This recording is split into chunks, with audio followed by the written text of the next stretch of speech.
Hello everybody.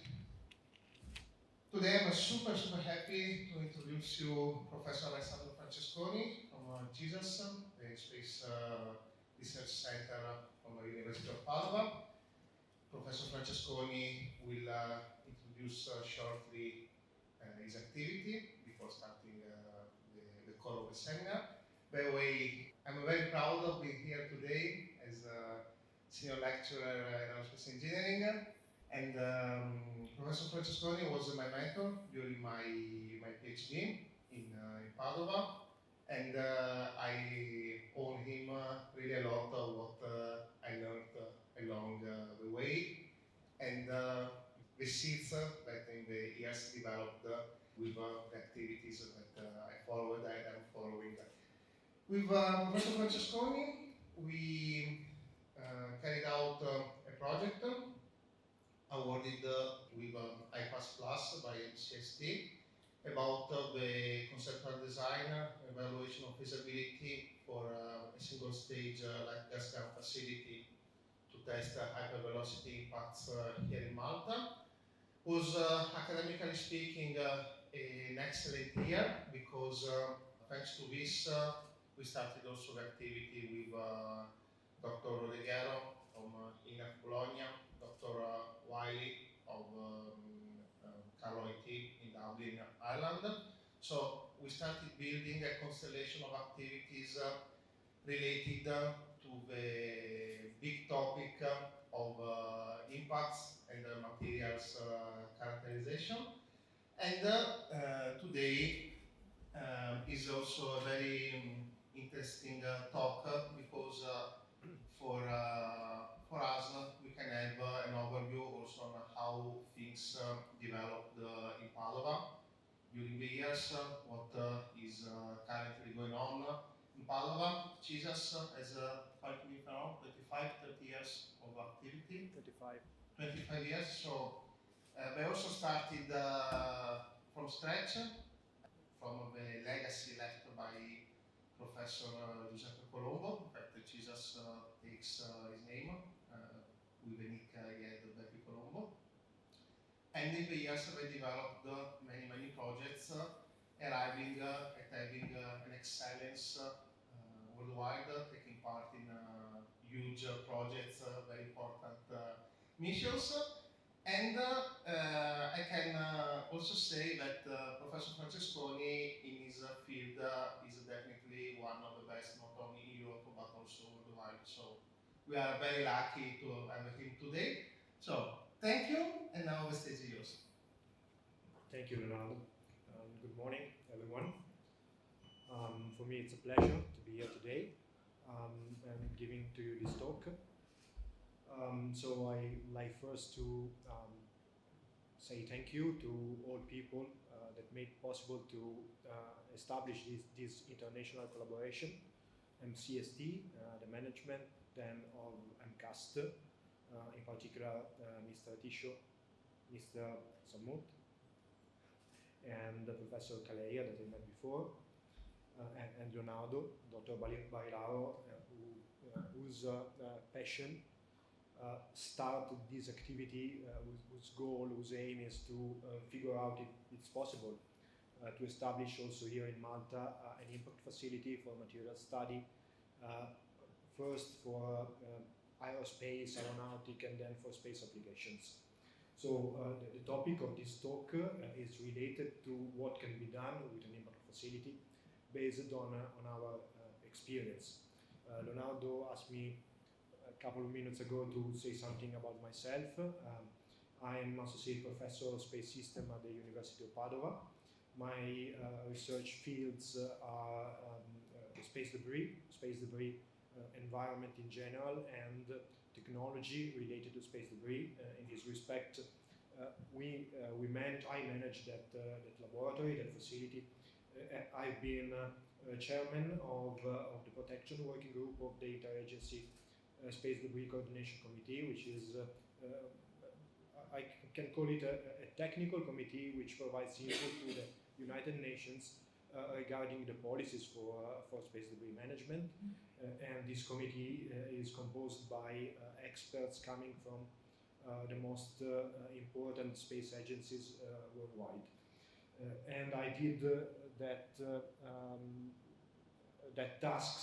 those tasks as a delegate of the Italian Space Agency, and I'm also a member of the Permanent Committee of Space Debris of the International Academy of Astronautics. Then my second research field is more on the side of small satellites technology in the new space economy, so miniaturization of technologies for small satellite platforms, and with a view of providing to those platforms capabilities which are most common today for larger old platforms whose cost and development time is is larger compared to what is the speed of the new space economy initiatives.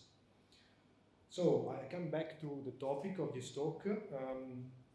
Okay, this is an outline of my presentation.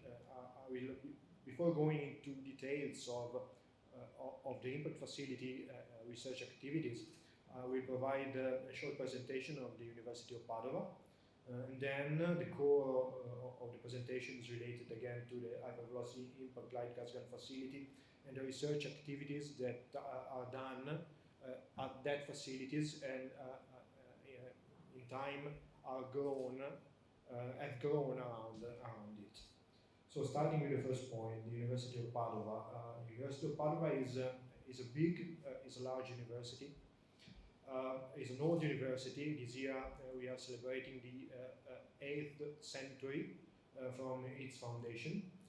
It is the second oldest university in Europe, and it is located in the northern part of Italy, close to Venice, and currently is ranked as the second university in Italy, according to the best global university rankings by the US News and World Report.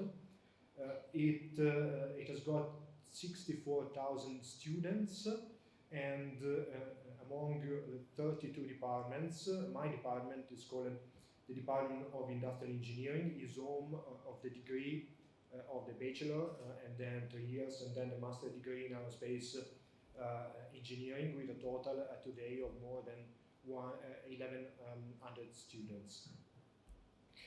What are the activities in the field of industrial engineering? Well, the department was born 10 years ago, merging 6 smaller departments that were already established at the university, and were active in various engineering fields, including chemical, environmental engineering, materials, mechanical engineering, energy, aerospace, and management. It has nearly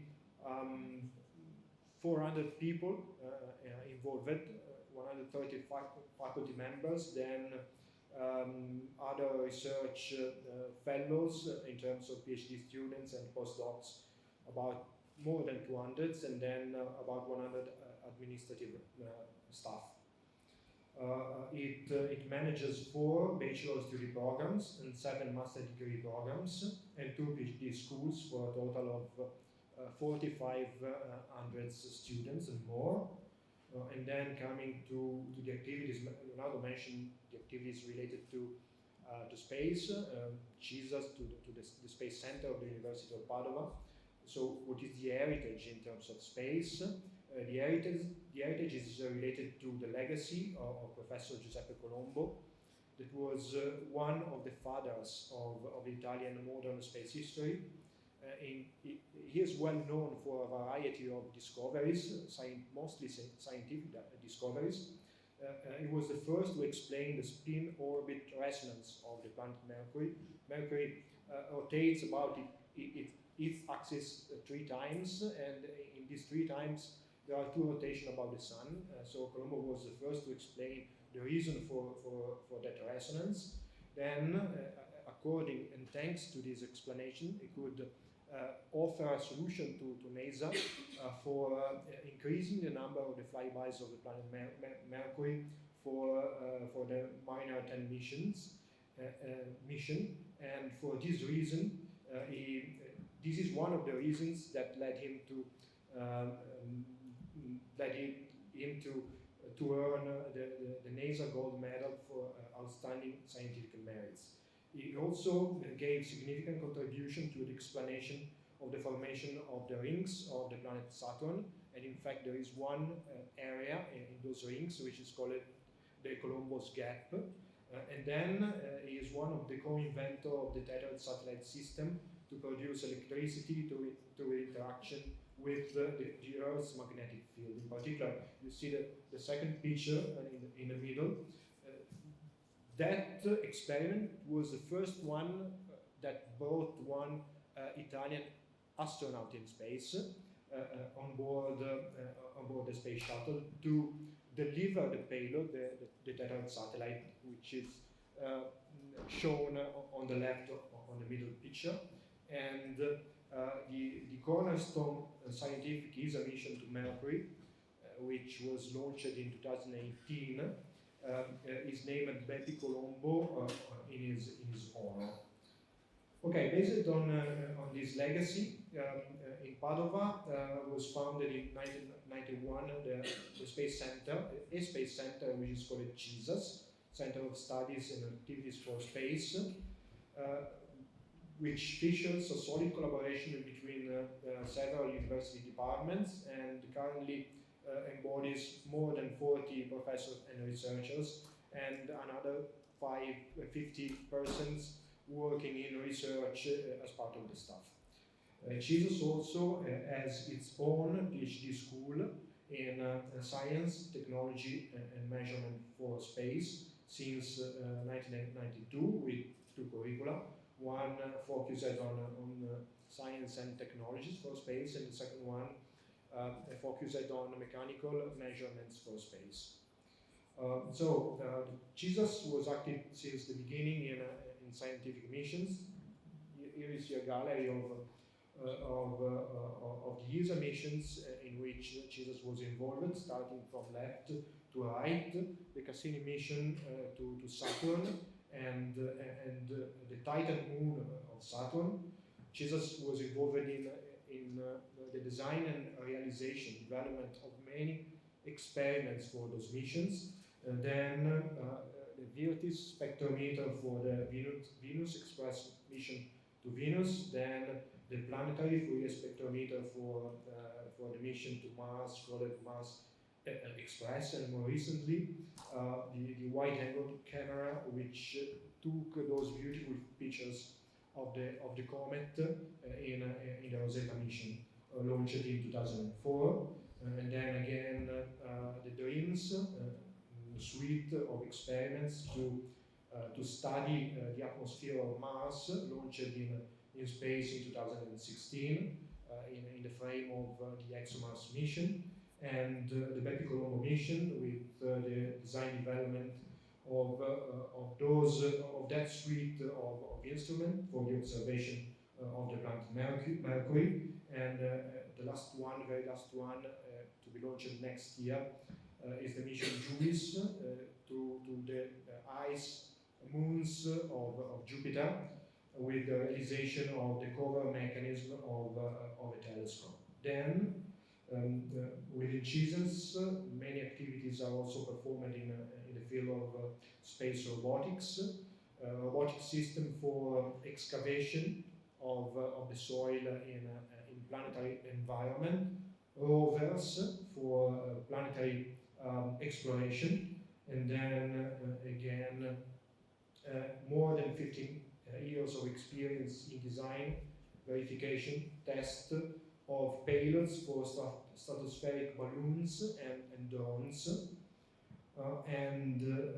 Again, talking about the facilities for environmental testing, we have facilities for mechanical testing of space payloads, clean rooms for integration of space payloads, a solar simulator that was built for the Bepi Colombo mission to Mercury, since Mercury, the solar constant at Mercury is 10 times higher than at Earth, so there was the need to simulate the very strong sun environment about Mercury.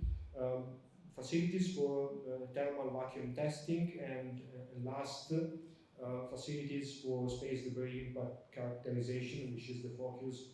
The Lightness Gun facility is the focus of this talk. Then, last point of this introduction is related to the facilities for space robotics related to satellites collaboration with simulators, 2D attitude simulators with hardware in the loop for proximities and rendezvous and docking operation between satellites, and robotic arm facilities for manipulation and capture of satellites and space debris. So we move to the core of this talk, which is again related to our hypervelocity Lightness Gun facilities. I'm starting this with a picture, which is you can recognize the Space Shuttle with on its cargo bay one of the three multi-purpose logistic modules that were built in Italy at Alessandro Space, that was at that time called Alenia Spazio Torino in Turin, that were built to bring supplies to and from and waste materials from the space station in the phase of the assembly of the station. And these three modules were called after three famous artists of the Italian Renaissance, Raffaello, Donatello, and this one, I don't know if you can imagine how it's called. This is Leonardo, exactly. And this picture, well, I cannot say that it's the dawn of our history in terms of hypervelocity impact facility, but indeed the event which is related to this picture was one significant trigger for the development of our laboratory, since during its first mission, Leonardo was hit by a couple of space debris, and when it came back to Earth, two punctures were detected on the outer shells, on the shields. Well, actually, so what is the reason for us? This was important since our facility had a strong push from this event, since it was the only facility existing in Italy which was close to have the capability of simulating this event in space, and it became a consolidated facility in a few months. It was a research toy, actually, and did become a real facilities capable of providing services to the industry in a few months. And the reason for this increase, for this step change, was that impact you see there. In particular, during its first one-week mission, the Leonardo shield panel was penetrated in two spots by particles traveling at about 10 km per second. Fortunately, without causing any significant damage to the multi-layer insulating blanket beneath. You see one picture from NASA there of the shields, and the shields used for the Leonardo module was called a Whipple shield, based on the name of its inventor. And the Whipple shield is composed by two layers of material, two layers of aluminum, a bumper layer, and then after the bumper layer, the structure to be protected the pressurized structure to be protected. You see that this double wall structure is significantly more effective than a single monolithic shield with the same mass, so with the same thickness, which means the same weight per unit area. And the reason, this significantly higher efficiency can be shown in those curves that are called ballistic limit curves. So you see on the horizontal axis you have the velocity of the particle which hits the shield, and in the vertical axis you have the size, the diameter of the particle. And you see, if you look at the blue curve, you see that if the velocity, if the impact velocity increases, then to have a perforation you need a smaller particle. So the size of the particle decreases, as we can imagine by intuition. What happens with the Whipple shields is something strange, since at a certain point, at about 3 km per second, the shields start to behave better than monolithic structure, since if you increase the velocity, then you need a particle which is bigger and bigger and bigger to get the perforation. And this is related to a couple of physical things that happens in Whipple shields. So the two things are the fragmentation of the projectile and the dispersion of the fragments of the projectile. You see here what happens when you have a small sphere hitting the bumper. Then, okay, it doesn't work. We didn't try the videos, unfortunately. What happens, I try to describe it to you. What happens is that this fragment is broken in tiny particles, which propagates towards the structure to be protected. And these tiny particles are less lethal compared to the big one. And also they are loaded, distributed over a wider area. For the combination of these two things, the ballistic limit curve increases, and then you have a significant greater protection of the shield, of the dual-wall shields, compared to the monolithic one. And these tests can be done, so these, I'm talking of the tests which make possible to empirically derive those equations. These tests are done with an impact facility, which is capable to launch projectiles at several kilometers per second. And well, you see what is a two-stage light gas gun. It's a quite old-fashioned picture, since those machines are derived from an old technology which came up after the Second World War for military purposes.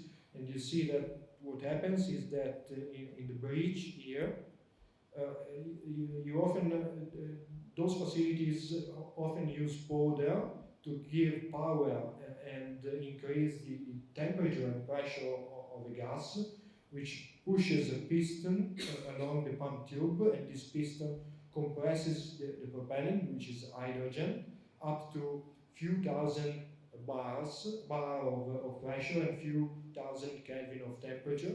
And this hot gas is then used to push the launch package along the barrel. But before of that, the piston is squeezed on a taper, so the piston is destroyed after during every test, and this squeeze makes possible to make more effective the compression of the hydrogen. And when the hydrogen reaches a certain level of pressure, then a rupture disc is broken and let the hydrogen flow inside the barrel to push the launch package, the impactor, along the barrel and to the target. This is quite old technology, since there is the use of powder, there is the use of a piston which is destroyed at every experiment, and there is the use also of raptors discs as valve in order to separate the second stage from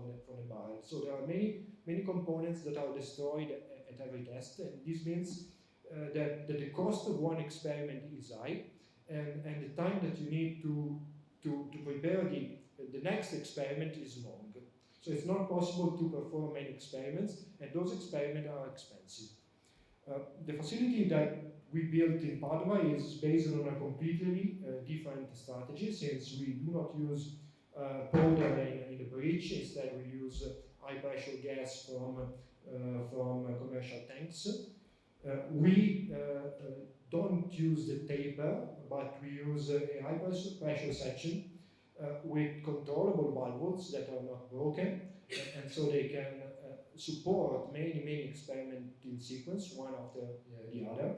And more significantly, the piston motion is controlled in order to avoid any collision of the piston on the gun head, and in order to make the piston to reposition it at the beginning of the pump tube before the next experiment. All these things contribute to reduce the time of preparation of one experiment. We can do, instead of 1 or 2 tests per day, which is common with ordinary Lightness Gun facilities, we can do 1 test in 10 minutes, and the cost is a fraction of the cost. Okay, this is a picture of our Lightness Gun facility. The development started about 35 years ago as part of 2 PhD research programs. One of the PhD students was myself, and the other one, another guy, which is now a professor of space propulsion at the University of Padova. And the step change, as I told you before, this was let me call it a research toy. The step change was given by the Leonardo collision, which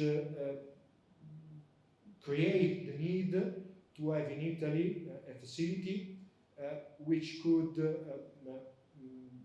provide services to industry, to Thales Space, and to the Italian Space Agency for the International Space Station. So in a few months, we managed to change everything which needed to be changed, and have a facility that since 2001 to now, so about 20 years, regularly now is capable to provide a service to industries and space agencies around the world. What are its main most significant specifications? We have, well, I just told you, a high repetition rate, 10 shots per day, with a launch package that could be pushed up to 5.5 km per second, or lower velocity if the mass is increased.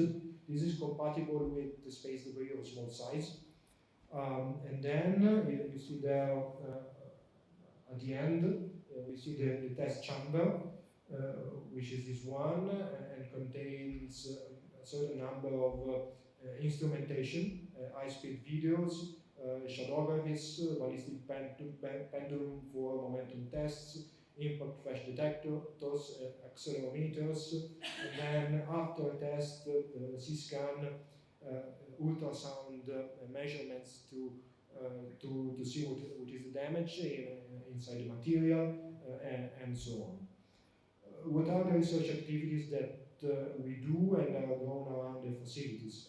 I will provide now in this second and maybe last part of the presentation a summary of our space debris related activities, then a few words about the spin-off company that we have created and was born around this facility, and then finally some recent projects related to space debris. So to provide an overview, we have 3 actually research lines. One is called protection, the second one is called mitigation, and the third one is called remediation. What are the differences? Well, protections refers to the smallest objects, space debris objects in space. We have more than 125 million objects larger than 1 millimeter, an hypervelocity impact. So you see there, the picture is a realistic simulation. It's not just an artist's picture, but it's a realistic simulation of those objects that travel around the Earth. And those objects, upon impact, may cause subsystem failure. So we study and develop shields, so we study materials and develop shields in order to protect spacecraft from those objects. Then, second activity is related to mitigation. Mitigation is focused on what happens with 34,000 objects larger than 10 centimeters, more or less, which upon collision can cause a complete disintegration of a satellite. So one satellite hit at 10 kilometers per second by an object large like that can completely destroy the satellite. And what we do, shielding is not enough in those cases. And what we do is develop models to see what are the effects of these high energy collisions in order to provide feedback to the operators to make them decide if a collision avoidance maneuver has to be done on space to move the satellite from the collision trajectory. And then finally, what we do is related to remediation. We still have satellites or rocket stages larger than meters in space, completely defunct, so dead, that can be removed from space in order to avoid any possible collision, which cannot be avoided with collision avoidance maneuvers, since those large objects are no more operational. And what we do in that respect is study the robotic solution to go in space and grab those pieces, those large pieces of satellites, and bring them to Earth. So three areas of research: protection, mitigation, and remediation. What is the shares? What are the shares of these three areas? You see, the majority of our activities are related to protection, the blue part. Then we have mitigation 15% and remediation 10%. Protection means studies, researches at materials and component level. Fragmentation means studies at satellite level, and again, remediation, robotics at satellite level. What are the clients for those researchers? I can tell you that we had in 20 years more than 25 R&D contracts, mostly from space agencies, ESA, ASI, JAXA, Japanese, China, and so on. 30% from industry and 5% from the European community. More than 550 impact experiments and one brand new code for satellite fragmentation. Then, a few words about our spin-off company called Stellar Project, which is in line with the two research areas that I told you at the beginning. So on one end, on the left-hand side, services related to orbital debris risk management and mitigation, especially for the insurance, for the space insurance market, and Earth monitoring. This morning we talked about observation and monitoring of Earth surface from space, and then on the other side, the products related to technologies for small satellites. Talking about services, we provide, as a spin-off company of the University of Padova, data analysis for space debris to analyze the risk of mission deterioration for a space constellation, especially for the space insurance market. And then in terms of Earth monitoring, we also provide analysis of space data to assess the extension with interferometric SAR and change detection algorithms, to assess the extension of landslides, floats, and everything that goes with them, and predictive diagnostic, as in the case of collapse of infrastructures related to, for instance, bad maintenance of those infrastructures.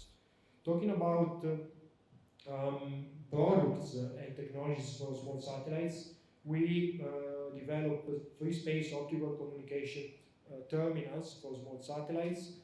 Optical communication provides data rates more than 10 times higher compared to RF system with similar size, weight, and power constraints, minimum data latency, no bandwidth restrictions, and security. A laser beam is not subjected to interference or interception. All these developments are done within our spin-off company that is called Stellar Project, which launched in space its first payload 1 year ago, at the end of June 2021, with the transporter to mission of SpaceX. And we also offer a solution for ground station, for optical ground stations. Then, coming back to the activities around the Lightness Gun impact facility, I'm going to tell you some words about some recent projects related to space debris. Remember the three categories I mentioned before: protection, protection for small objects, 1 millimeter size, materials and shields, mitigation for larger objects, and finally remediation to robotic solution to guard satellites in space. Starting from protection, well, this is one activity that we did in cooperation with the Japanese Space Exploration Agency. We did evaluate the damage on composite material, composite plates and sandwiches for aerospace structures, in particular for airplanes.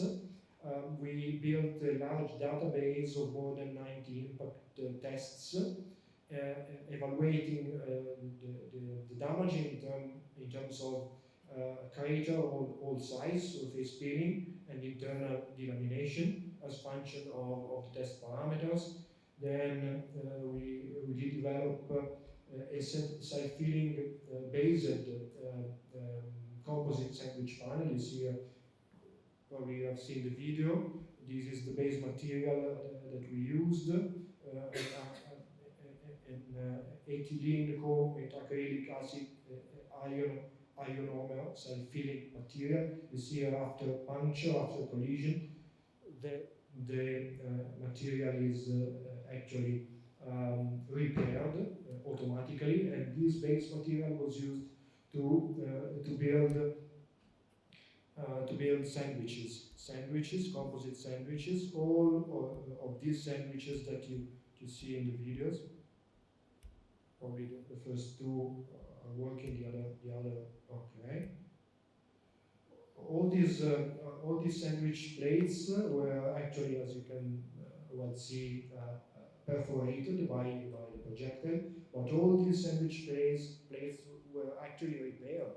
So after the collision, it was possible to maintain a differential pressure between the front face and the back face. And then another activity, a recent activity funded by the European Space Agency, was the development of shields, shielding panels for small satellites, 3D printed shielding panels for small satellites. The reason here is that small satellites are more vulnerable than large satellites to space debris impact because their structure is based on honeycomb sandwich panels, which are not actually optimized for impact resistance, and we try to exploit the opportunities given by additive manufacturing to realize compact structural panels, not honeycomb based, with enhanced shielding performance using complex core geometries different from the honeycombs. And I'm showing you 3 configurations. The first one is called a single corrugated panel, then a multi-shock panel, and the third one is an hybrid panel. And you see here on the right that all these panels were built to have a total thickness in between 10 and 20 millimeters, which is compatible with satellite structures, and a surface density which is equivalent to 1 to 2 millimeters of bare aluminum. And the comparison was done with the Whipple shield that I mentioned before. You see a Whipple shield on the left. This is the bumper with the hole on the bumper, and this is the back wall, called also witness plate in copper was made in copper to well distinguish the particles coming from the fragmentation of the projectile.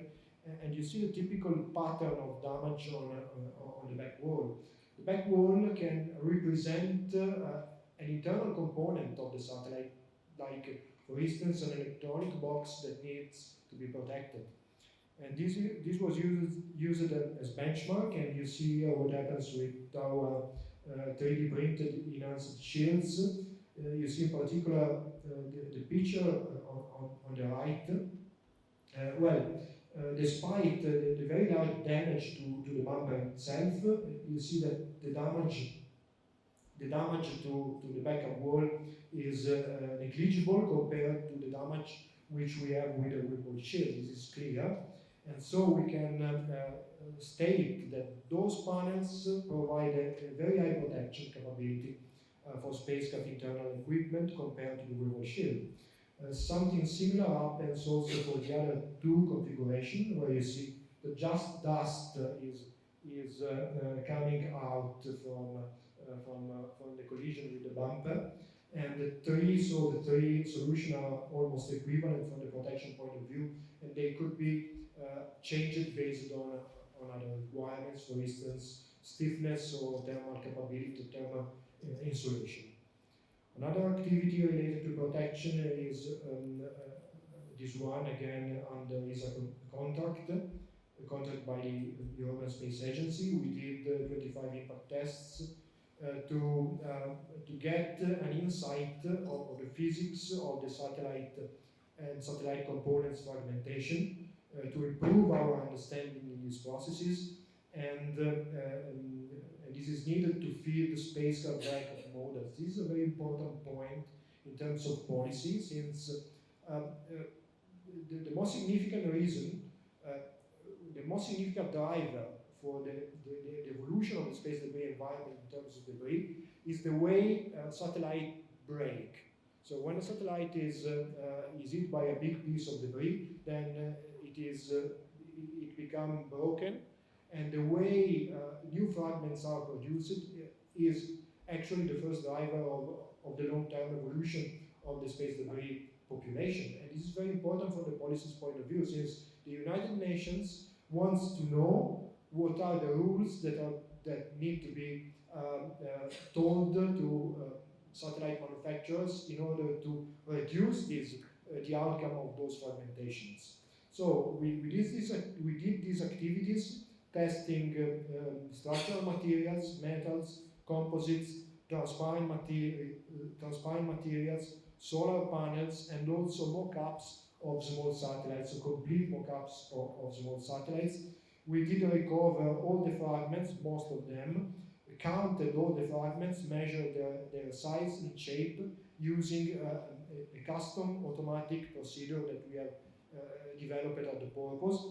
And this is one example of, well, this is probably the first collision observed in space with a camera on board the Sentinel-1A satellite of the European Space Agency. This is the first in-orbit picture of the damage produced by debris impact on a satellite. The damage is shown here by this red arrow. It's about 40 centimeters and was likely on the solar panel. It was likely caused by debris, 5 to 10 millimeters, traveling at about 11 kilometers per second. 8 fragments were detected from Earth using radars, and we tried to reproduce that collision in the lab. You see the panel mock-up, and then a few frames of the collision where a big fragment is ejected, and then the back skin is detached. And then again, in the same activity, we tried to, we made an impact on a picosatellite mock-up.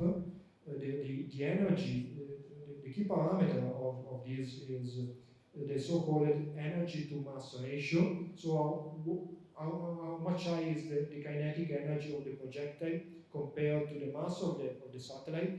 And this number exceeds the threshold of 40, which is believed to be the threshold above which a satellite is completely disintegrated, and actually that was the case.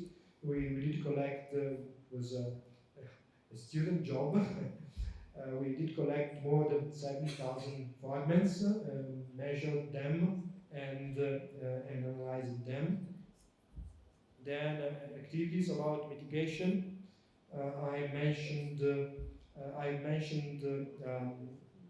the production of a code which simulates the breakup of the collisional breakup of satellites. This is a very important point, as I told you a few minutes ago, since collisions are a key driver for the environmental evolution, and the long-term predictions are based on a model which belongs to NASA, which all know that is not able to reproduce a variety of real collision scenarios. And so it is clear to the community that new simulation tools are needed to reliably predict the outcomes of those collisions, thus reducing the uncertainties of the environmental predictions, which in turn are used to create policies. And so we have developed, again for ESA, a very new semi-empirical tool which makes possible to run a statistically accurate simulation of collisions involving modern spacecraft designs, giving consideration to design details of the satellites and also the collision point. And this is the idea behind this model. Well, the fragmentation is performed using a technique, using the so-called Voronoi patterns, which is a technique that is used in the gaming and the movies industry. When you play with a video game or you look of a movie involving a collision between an aircraft and a missile, then computer graphics work for that purpose, and this does not work. Yeah, it's working. It's just an example, and you see, it seems real, but it's not. It seems real since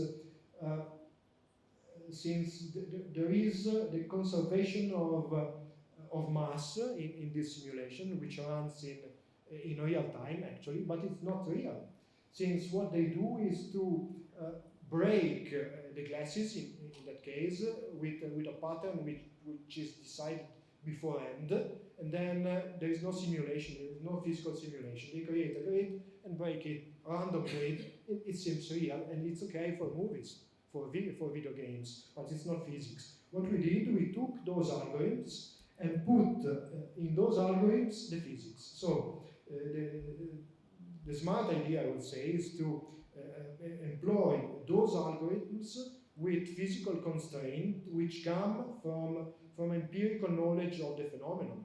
So we're using empirical data from a hypervelocity impact that we do in the laboratory. We constrain those preset grids in order to give not just a real appearance to the simulation, but a physical reality to the simulation.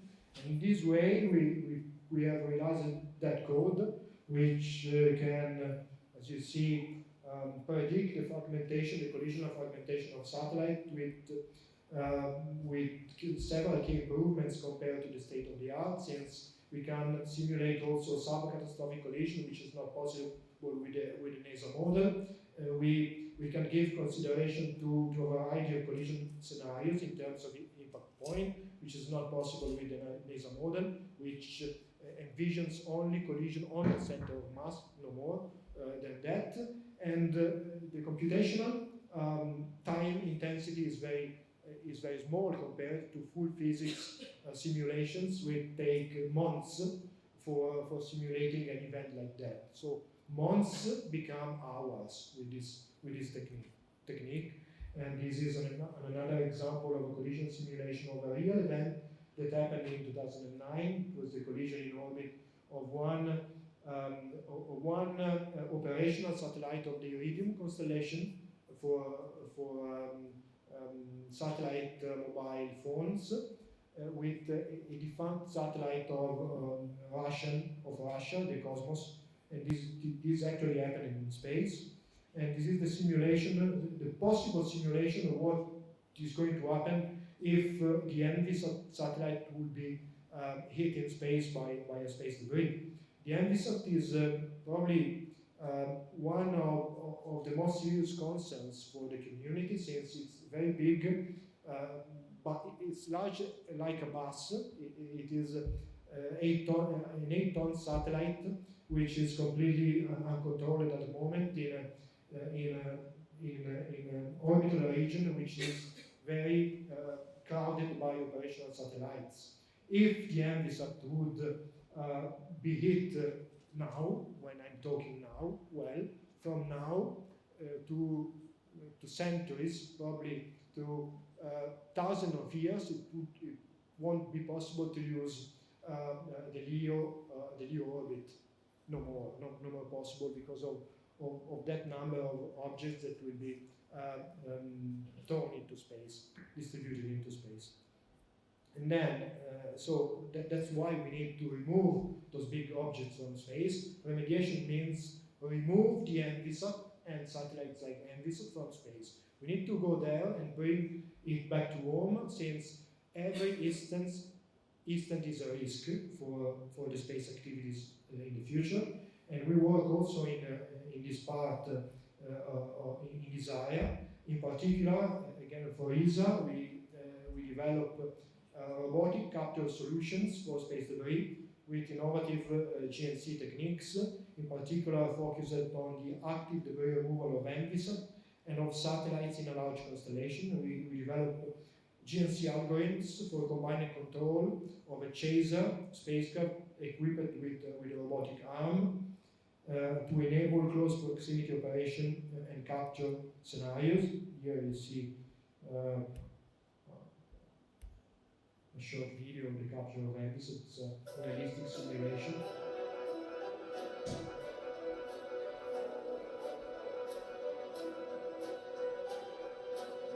So apart from the music, which is not by Leonardo, is what is done. It's a very realistic simulation, which is used now by ESA to plan the removal of MVSAT. I stopped the video here since it's slow. Okay, and go to the very last thing, which is the development of a docking suite for small satellites, again with the purpose of relocation and in-orbit assembly. So relocation means that if the satellite is equipped with grasping points, new satellites are going to be equipped with grasping points. We will have the opportunity to capture them with robotic arms, and this is another activity which is done in our university related to space debris remediation. And I think that's it. Very, very quick overview. I hope that was interesting, and please make questions if you want. Thank you.